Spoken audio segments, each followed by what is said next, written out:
राधे राधे भक्तों, हमारे इस भक्ति भरे चैनल में आपका स्वागत है। यहाँ हम सुनते हैं भगवान की महिमा, संतों की कथाएं और भक्ति से जुड़ी प्रेरणादायक बातें। तो मन को शांत कर लीजिए, भगवान का नाम लीजिए और इस पवित्र कथा को अंत तक जरूर सुनिए। अयोध्या से वनवास स्वीकार करने के बाद भगवान श्री राम, माता सीता और लक्ष्मण जी कई वर्षों तक वन भ्रमण करते रहे। अंततः वे गोदावरी नदी के तट पर स्थित पंचवटी में आकर रहने लगे। पंचवटी का वातावरण बहुत सुंदर था, चारों ओर हरियाली, पक्षियों की मधुर आवाज और शांत नदी का बहता जल। यहीं पर लक्ष्मण जी ने एक सुंदर कुटिया बनाई, जहां तीनों ने सादगी और संतोष के साथ जीवन बिताना शुरू किया। श्री राम प्रतिदिन ऋषि मुनियों की रक्षा करते और राक्षसों से उनका उद्धार करते थे। माता सीता पूरे प्रेम और त्याग के साथ सेवा में लगी रहती और लक्ष्मण जी हर समय अपने बड़े भाई की सेवा में तत्पर रहते। लेकिन एक दिन इस शांत जीवन में अचानक तूफान आ गया। एक राक्षसी जिसका नाम शूर्पणखा था, वहां पहुंची। उसने जब श्रीराम को देखा तो वह उनके रूप पर मोहित हो गई। उसने तुरंत विवाह का प्रस्ताव रखा। श्रीराम ने मुस्कुराकर कहा, मैं तो विवाहित हूँ, तुम मेरे भाई लक्ष्मण के पास जाओ। शूर्पणखा लक्ष्मण जी के पास गई, लेकिन उन्होंने भी उसे हंसी में टाल दिया। इससे क्रोधित होकर शूर्पणखा ने माता सीता को नुकसान पहुंचाने का प्रयास किया।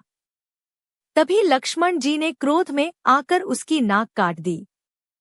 अपमानित और क्रोधित शूर्पणखा अपने भाई रावण के पास पहुंची और उसने सारी घटना सुनाई।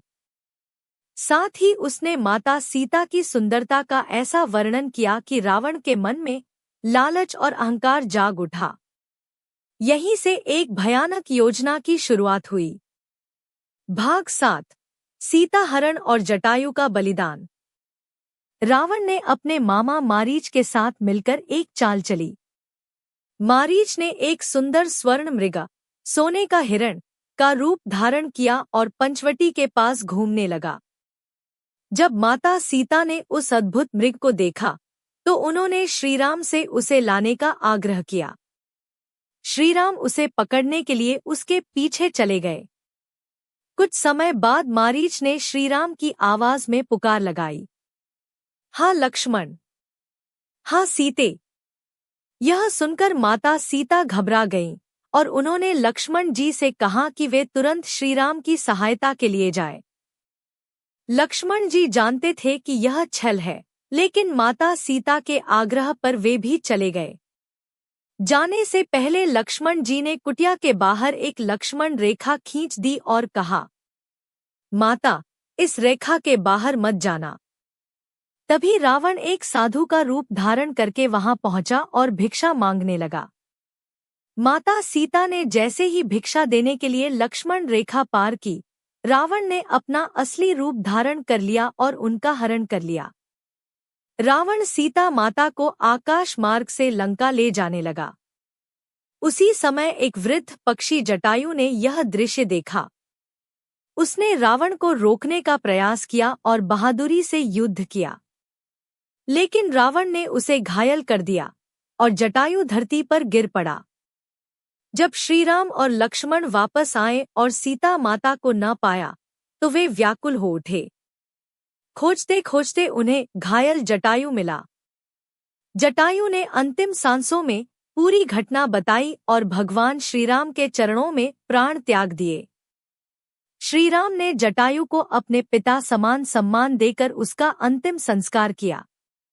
सीख: जीवन में कभी भी लालच, स्वर्ण मृग के पीछे अंधे होकर नहीं भागना चाहिए।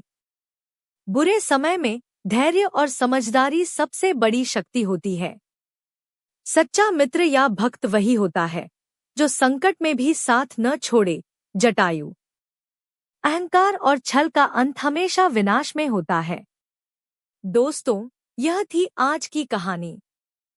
अगर आपको यह कहानी पसंद आई हो और इससे आपको कुछ सीख मिली हो तो वीडियो को लाइक करें, चैनल को सब्सक्राइब करें और कमेंट में ज़रूर बताएं कि आपको यह कहानी कैसी लगी। और हाँ, जाते जाते एक छोटी सी बात, अपने माता पिता का हमेशा सम्मान करें और उनका ध्यान जरूर रखें, क्योंकि वही हमारे जीवन के सबसे बड़े आशीर्वाद होते हैं। और देखते हैं कौन कौन अपने माता पिता से